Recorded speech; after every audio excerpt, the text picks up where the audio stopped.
aí pessoal, tudo bem com vocês? Hoje eu vou ensinar uma forma de você reproduzir seus betas e como fazer para seus alevinos crescerem rápido e forte, sem haver perda na cria. Mas primeiro, vocês precisam saber que o beta que temos hoje é resultado de reproduções seletivas de outras espécies de beta, com beta splendes. Essas espécies eram divididas em dois grupos.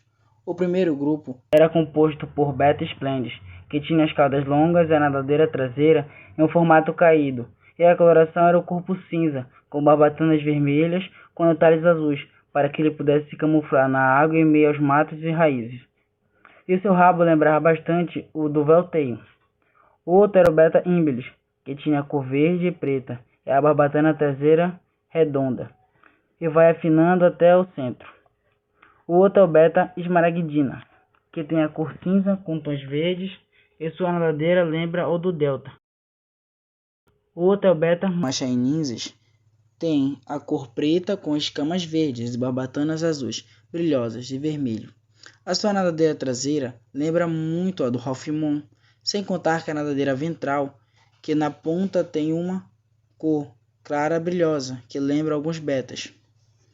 Esses peixes tinham o tamanho de 4 cm a 5 cm.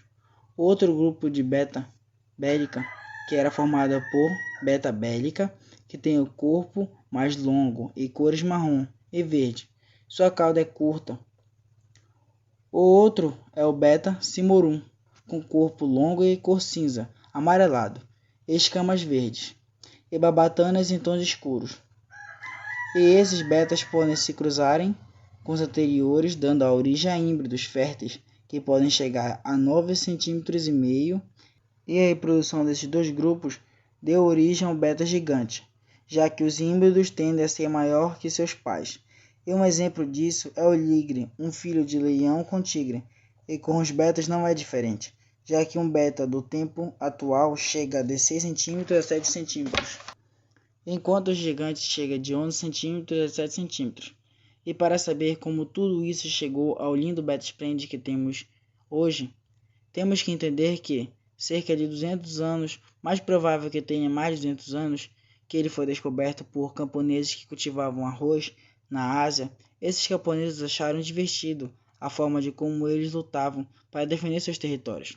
E muitos camponeses levavam eles para casa em potes de barro e faziam eles lutar como uma forma de diversão nas aldeias deles. Depois que acabavam as lutas, os camponeses libertavam os betas nos arrozais onde eles se encontravam. Geralmente as crianças ficavam com os peixes como animais de estimação. Como começou a rinha de betas se tornar mais séria, os camponeses começaram a deixar os betas campeões com fêmeas em arrozais para que eles reproduzissem de forma natural e nascessem novos campeões. Quando o jogo se tornou mais sério e as apostas se tornaram maiores, se pegar só o peixe da natureza não seria suficiente. Então, alguns criadores passaram a reproduzir seus betas em pequenas piscinas escondidas, e eles buscavam deixar as piscinas mais parecidas possível com o habitat do beta. E depois de gerações, os betas se tornaram mais fortes, agressivos e rígidos.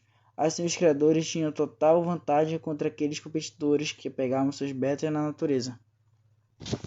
O ruim para os criadores de beta, que depois de várias reproduções seletivas, os betas acabaram tendo o corpo maior e mais escuro, sem contar que os betas se tornaram mais dóceis e amigáveis com os humanos, igual os betas de hoje em dia. E o combate de betas se tornou tão popular que se espalhou por toda a Ásia. Os criadores sempre queriam betas ainda melhores, então os criadores do nordeste da Tailândia passaram a reproduzir os melhores beta splendids com beta esmaragdina. E no sul era reproduzido o beta splendid com beta imbelis. E dessa reprodução saiu o beta que eles chamavam de perfeito. Era o beta com caudas curtas, escamas grossas e corpo alongado. E é até hoje o beta mais usado na Tailândia. E não só os de cauda curta, como os de cauda longa, que são os betas que conhecemos hoje, eles passaram a ser vendidos por todo o mundo devido à sua beleza. E com isso surgiram muitos criadores que focavam na beleza do beta. E graças a tantas reproduções seletivas, surgiram muitas mutações nas caudas, como as do beta clauteio, a do double tail, ou do cauda de pena ou roseteio. Com tudo isso, eu acho que muitas perguntas foram respondidas, vocês não acham? Agora vamos para o que interessa, que é a reprodução. 3 dias antes da reprodução, os recipientes que vão ser usados na reprodução já estão com água e planta. A água já está um dia aqui descansando e amanhã eu vou colocar folha de castanhola para a folha de castanhola se dissolver na água, deixar a água mais habitável para os alevinos e mais estimulante para a reprodução do beta, por causa que o pH da água daqui é entre 8.0 a 7.8. Aí tipo eu uso as plantas e a folha de castanhola para reduzir o pH e deixar ideal para os alevinos, entendeu?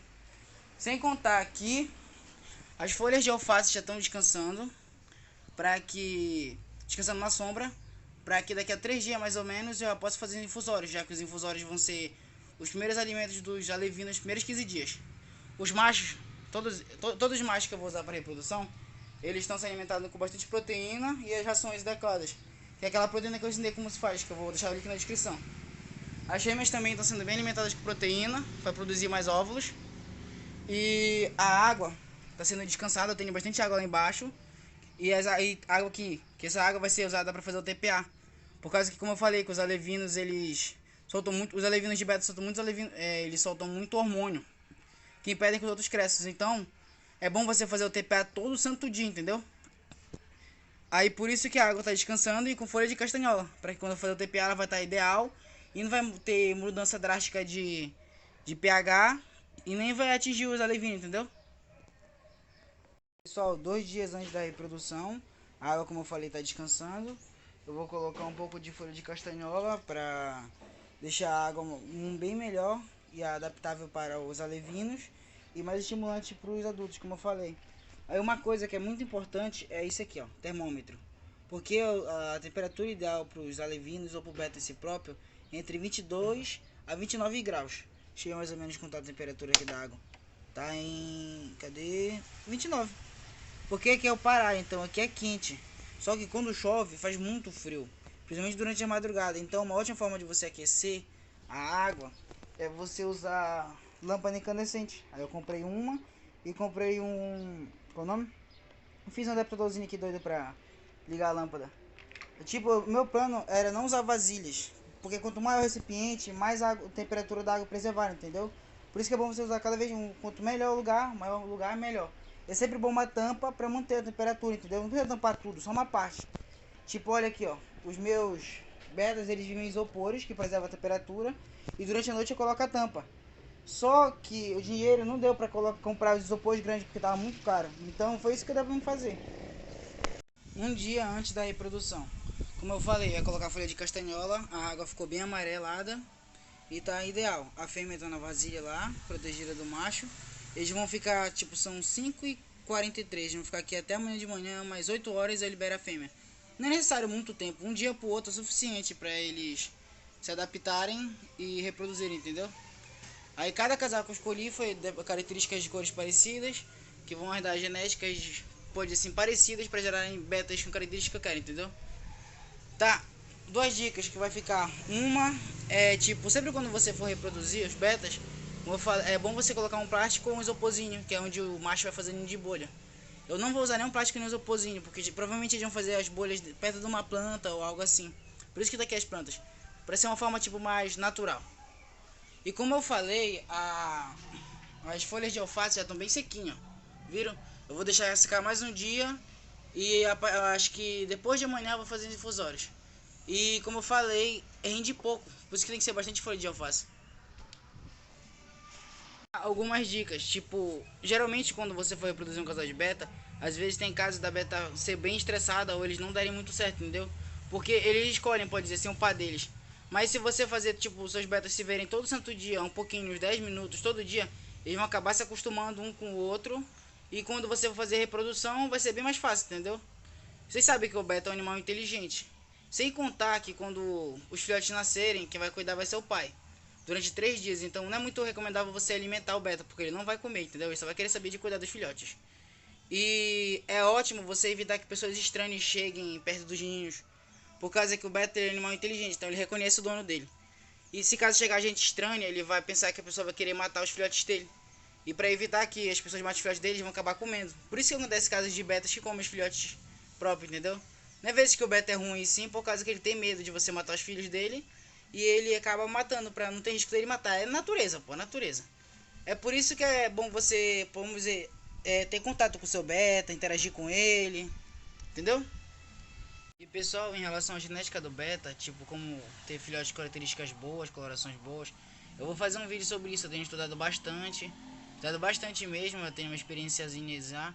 Aí eu vou explicar sobre as caudas, como é dar certas características de caudas, coloração, sobre as 4 camadas da coloração do beta e como conseguir e tal. Entendeu? Eu vou explicar tudo isso. 1 hora da tarde já, dia da reprodução.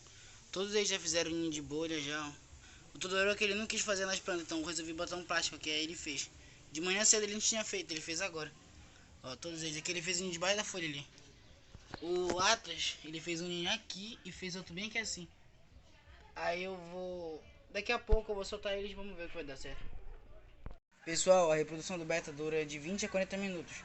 Depois disso que o macho espreme todos os ovos da fêmea, ele expulsa ela do ninho. Aí vocês viram, né, que ele tá pra cá e ela tá bem aqui, ó. Ele expulsou ela. E nessa hora que ele expulsa a fêmea do ninho, você tem que remover a fêmea, por causa que senão ele vai bater nela, entendeu? É só ele que cuida dos filhotes. Vocês estão vendo que ela tá igualzinho o macho, né, bem sequinha. Ele expulsou ela. O Atlas não tá reproduzindo ali ainda com a fêmea dele. Pelo que eu vi, o Oceano ele resolveu fazer um ninho aqui debaixo da folha, já tá mais calmo, ó. E o Tritão também, ó, já tá mais na dele, mas tá agora na de reprodução. São 7h40 do outro dia. Eu deixei o Tritão e a Nereide juntos. E pelo que eu vi, ele já tá espremendo ela, já tem uns ovinhos na água. Enquanto o Oceano e a Gaia, não sei se ele espremeu ela pra poder agora.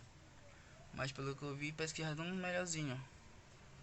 Tipo, é sempre bom, se caso não deu certo, aí é bom você deixar a fêmea na proteção de plástico e deixar para outro dia. O Atlas não, o Todoroki e o Atlas eles estão cuidando do ninho deles, os filhotinhos também. Vai demorar um dia para chocar o ovo, 2 dias que demora para chocar os ovinhos. Aí os alevinos vão nascer com o saco vitelino, que é como se fosse uma bolsa, que serve para alimentar eles durante 3 a 4 dias. Depois que essa bolsa for absorvida, eles vão começar a ser alimentados com infusório, que já está sendo feito aqui, ó. Infusório. Daqui a Gaia e o Oceano se deram bem. Os ovinhos já estão, dá pra ver bem que são os ovinhos. Eles já estão espremendo ela. A mesma coisa para esse casal aqui já deu certo. Só que demorou um dia, eu deixei eles de um dia pro outro. Como eles são mais jovens, demorou um pouquinho mais. Eu já ia fazer o abraço nela. Ah, não conseguiu. Aí tá, como eu falei. Aí eles vão ter os filhotinhos deles. 2 dias vão nascer, vão eclodir dos ovos. Depois disso eles vão... Depois de 3 a 4 dias os filhotinhos já vão estar aptos à sua alimentação, que vai ser infusório.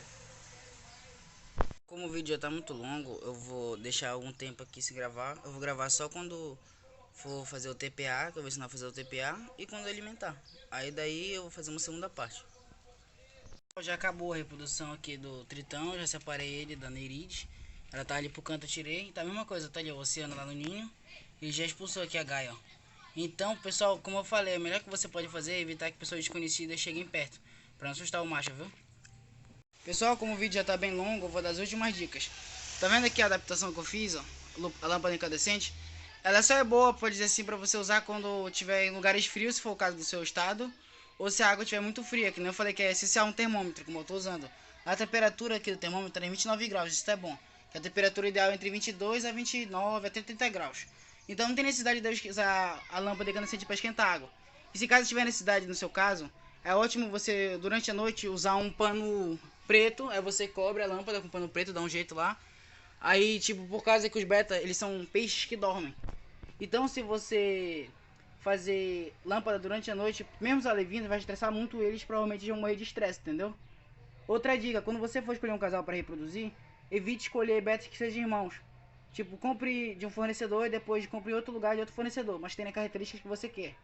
Por causa que reproduzir betas irmãos vai gerar filhotes com malformações, entendeu? Linhagem, para chegar à linhagem, as pessoas reproduzem betas irmãos, mas não é uma boa, principalmente com beta comum. Outra dica é, quando você for fazer o TPA, você deixa o recipiente que tá os filhotinhos, tenta colocar com o máximo cuidado para não encher muita água. Aí você move para um lugar mais alto e faz o TPA com uma mangueirinha bem curta, entendeu? Bem curtinha. Isso é limpa o fundo, só limpa o fundo mesmo. Tipo, por causa das fezes dos alevinos e por causa dos hormônios que eu falei. Aí se o recipiente tiver em torno de uns 5 litros, ou 5 não, 10 litros, você tira 2 litros por 2 litros e troca. Faz todo dia esse TPA, por causa que você fazendo TPA todo dia, os alevinos vão se desenvolver bem mais rápido. Porque não vai ter os hormônios na água, entendeu? Como eu falei. Então, essa é a dica. E é bom você ter folha de castanhola na água nova, entendeu? Por isso que eu falei que eu deixei bastante água descansada, como vocês estão vendo ali, para fazer os TPA diariamente. Aí todo santo dia eu vou trocar 1 litro a 2 litros de água, entendeu? Só que isso é bom você fazer um TPA uma semana depois que os betas reproduziram. Porque vai ser 2 dias ou 1 dia para chocar os ovos. Aí depois disso vai ser 3 a 4 dias para eles sugarem o saco vitelino. Aí com uma semana pode dizer que já estão nadando bem e vão conseguir escapar se você passar com a mangueirinha próxima. Por isso que essas são as dicas. E a alimentação são os primeiros 15 dias da vida, a infusória de alface. Depois você faz a papa de ovo, que eu vou ensinar também a fazer. Até os 21 dias. Quando completarem 21 dias, você pode dar cisto de artêmia, que eu também vou ensinar. Mas vai ficar uma parte 2, porque o vídeo já está bem longo. Então, pessoal, essas são as primeiras dicas. O resto tudo é parte 2.